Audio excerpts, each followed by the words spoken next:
Guillermo Andreu ha producido un documento lleno de sugerencias que la mayoría de los presentes podrá resolver.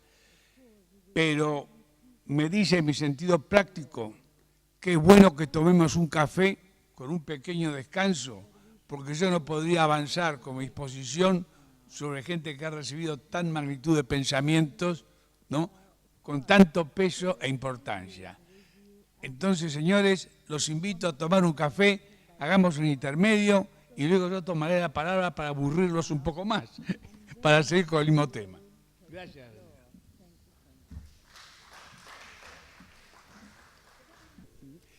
Por favor, ingeniero Andreu, ya habló bastante, usted siéntese, por favor.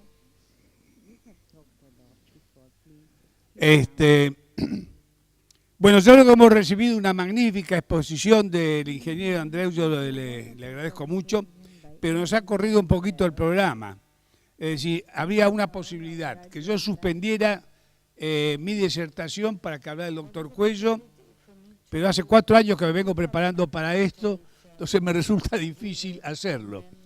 Entonces hemos hecho una transacción con el doctor Cuello, él acepta, digamos, continuar después de mi exposición, que trataré de ser breve a pesar de mi inveterada costumbre de ser larguero, y va a ser un poco a costa de los últimos rubros, que eran algo así como preguntas y resumen final. Es decir, eso se va a reducir un poco el tiempo para las preguntas.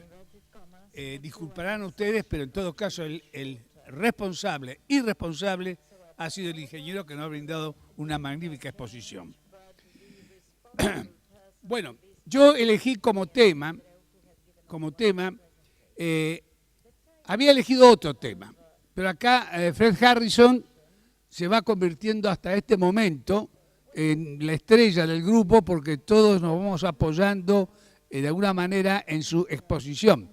Yo tuve la oportunidad no de leer su exposición, sino un artículo que vio a la Robert Sackham Foundation, en donde expone la idea de que la sociedad actualmente sufre un trauma social.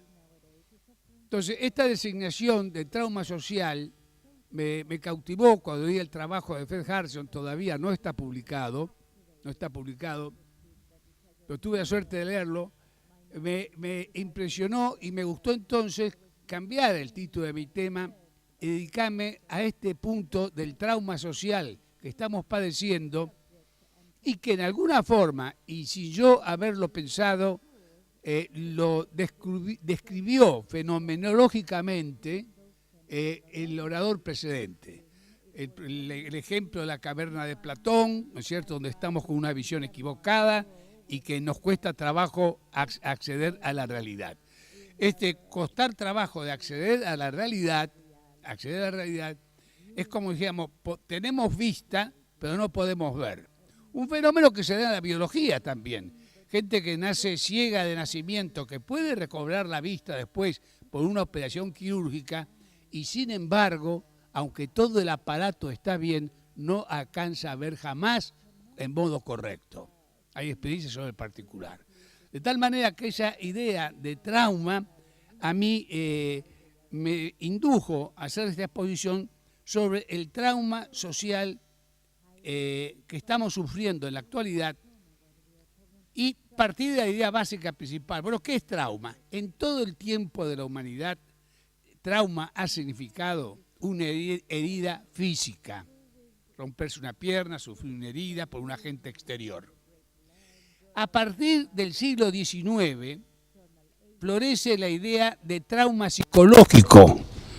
De la figura más representativa podríamos citar a Freud, por ejemplo, y la psicología, el trauma psicológico. Aquí la herida ya la sufre la psiquis de un individuo. El aporte más reciente que yo he encontrado, obviamente recurriendo al Google, ¿no?, porque uno puede buscar todos los libros, me encuentro con que hay algo así como una rama de experimentación, de conocimiento, de exposición sobre el trauma social. Esto es a fines del siglo XX, pero se basa estas observaciones en la perturbación que sufren los individuos frente a lo que diríamos un shock agudo, como en el caso, por ejemplo, del Holocausto o la Shoah o los genocidios que sufren algunas sociedades. Y particularmente se han dedicado con bastante interés a este trauma social los sociólogos de América Latina, por causa del golpe de Estado dado en Chile en 1970 y nuestro propio golpe de Estado y genocidio de 1976. Entonces, leyendo eso, dije, esto está bien, me crea un nuevo concepto que se ajusta a lo que venía hablando Fred Harrison en su documento y lo que de alguna manera expuso Andró en su relación histórica. Yo digo, pero necesito un término más ajustado, porque acá no es un golpe como quien se lleva una pared por delante. No es solamente el golpe del ataque en medio de la noche que uno sufre por un asalto, sino que acá hay un trauma, es social, pero es de otra característica. Y yo le he denominado trauma social endémico. Es decir, ese trauma endémico que es el fenómeno endémico, es algo que es muy evolutivo, es lento, no es un shock, pero al fin de la endemia, los individuos quedan patológicamente enfermos. Han sido privados de sus condiciones para apreciar la realidad. Por eso entonces, en definitiva, yo comienzo con esto del trauma social endémico. Y la palabra, además, me di cuenta que encierra dos conceptos. Una es el shock, el golpe. Dejemos de lado el tipo si es individual o social. El shock que sufre el sujeto pasivo que recibe el trauma y se lo llama trauma. Y el otro es, podríamos decir, el remanente, la consecuencia, la secuencia, el nuevo estado en que queda el individuo. Trauma es un golpe de sable que le corta el brazo. Eso es trauma. Pero trauma también es el que ahora sigue en vida faltándole un brazo. Entonces hay, si me permiten afinar el concepto, esta idea de trauma social endémico, hay que ver, primero, qué causas lo han producido, si es que existe, ¿no? Y segundo, cómo es que existe y con qué propósito esta investigación y razonamiento. Porque realmente uno lo que pretende es recobrar la salud perdida. Si nuestras sociedades están traumatizadas, aparte de ser lúcidos investigadores y poner de manifiesto, ¿no es cierto?, que efectivamente esta sociedad por este hecho sufre este tipo de trauma, la pregunta de rigor para el ser humano es decir, ¿y cómo se cura ese trauma? ¿Cómo se soluciona? ¿Es retroversible? ¿Puede recuperar el brazo perdido? ¿O es una cicatriz indeleble que no puede volverse nunca hacia atrás? Este fenómeno, esta reflexión sobre esto, sobre esta reversibilidad o superación del trauma social, es fundamental para nosotros, por dos razones. En primer lugar, porque el ser humano se diferencia de todos los seres existentes en el universo por una cuestión que es absoluta y exclusiva de él. Hay seres en el universo que son absolutamente minerales. Tienen procesos y sufren procesos químicos, pero permítanme llamarlo materia inerte. En ese vasto universo de la materia inerte, apenas un pequeño sector, y hasta ahora, por lo que sabemos, en un solo planeta que se denomina Tierra, aparece un vasto continente de mundo vegetal. El mismo mundo mineral, pero transformado. Y lo llamamos mundo vegetal. El mundo vegetal. Es muy amplio. Cubre la mayoría de la superficie del planeta continental. Pero si nosotros agudizamos la vista La selva es amplísima, pero los seres vivos, animales en la selva, son inferiores. Hay una capa superior al mundo vegetal, que es el mundo animal. Estoy hablando de que el ser acá en la Tierra aparece como estratificado, un mundo mineral que no son como las capas de un pastel, no, porque cada uno va absorbiendo al interior, va creciendo como una pirámide azteca, es decir, por pisos, reduciéndose en tamaño. Y sobre ese mundo animal, ¿qué encontramos? El mundo humano, el ser humano. Este ser humano tiene una singularidad específica. Resulta que todos los otros estratos del ser, del mineral, del vegetal y del animal, aún con su mayor complejidad, son colectivos. No conozco ni se conocerá ningún conejo que ambicione casarse con una abeja. No conozco una abeja que busque establecer enlace con un mosquito. Es decir, tienen sus programas debidos. Ahora, gracias a la cibernética, sabemos que hay cosas que vienen programas impresos, predeterminados. Diríamos, en comparación del ser humano, que todos estos estratos minerales, vegetales y animales no son libres. Son libres en cierta medida. El sodio tiende a absorber el agua inmediatamente. El agua, no el vino. Tiene un movimiento dinámico de libertad, condicionada al programa que le viene siendo impuesto. Los seres humanos no. Venimos a este mundo casi como para testimoniar eso. Nos dejan solos y perecemos al nacer. Ni siquiera podemos nacer a solas.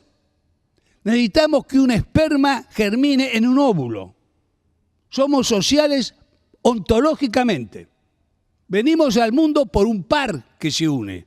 Ahora la metodología moderna inventa tubos de ensayo, etcétera, etcétera, pero el hecho que el ser humano encarna en este mundo gracias a un esfuerzo social del padre y de la madre genéticamente, básicamente. Si uno analizara la cantidad de cromosomas que tiene un hombre, son 48. Pero 48 tiene la madre y 48 tiene el padre. ¿Qué misterio ocurre para que el que nazca de esa suma de 2, 48, tenga 48? Misterio que yo no voy a contestar. Pero ahí acaba de nacer un individuo. Este individuo tiene un estrato que carece todo el resto de la realidad. Tiene un estrato espiritual. Tan espiritual que tiene una partícula en cualquier idioma. En un idioma se dice yo en español, I en inglés, ich en alemán y así sucesivamente. Cualquiera de los que está presente, sabiendo que es un yo, hable con su compañero de al lado, sabiendo que es un yo, diciéndole, yo, ¿qué te parece lo que digo? Y resulta patente que no podemos transmitir esa individualidad. Esa individualidad que viene de nuestra condición de seres espirituales. Un regalo de los dioses. Somos espíritus encarnados en el mundo viviente. Pero así como tenemos ese don, llegamos a este mundo en una condición. Hay un libro que se llama El mono desnudo, es el hombre. Llegamos así sin nada y necesitamos del apoyo social en la infancia hasta la adolescencia y seguramente más adelante. Esto lo descubrió ya Aristóteles cuando dijo el hombre es un animal racional. La expresión era buena, pero yo le agrego algo más. En realidad es un ser espiritual encarnado en un cuerpo material. Y este ser espiritual encarnado en un cuerpo material goza de la libertad, pero es una libertad necesaria. No puede decir, no la voy a ejercer, porque si no ejerce la libertad, no será nada. Tiene que hacerse, tiene que elegir su propio destino dentro de todos los condicionamientos físicos, materiales, hereditarios, los que se quieran.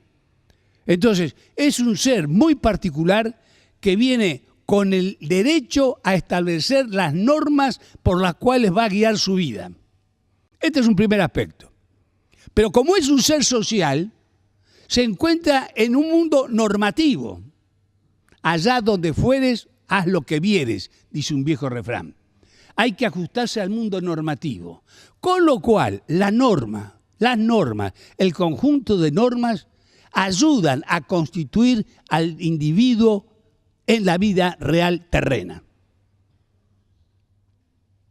Y esto lleva entonces a presentar como un ente diferente lo que llamamos la sociedad. Y entonces se plantea una relación dialéctica entre la sociedad y el individuo.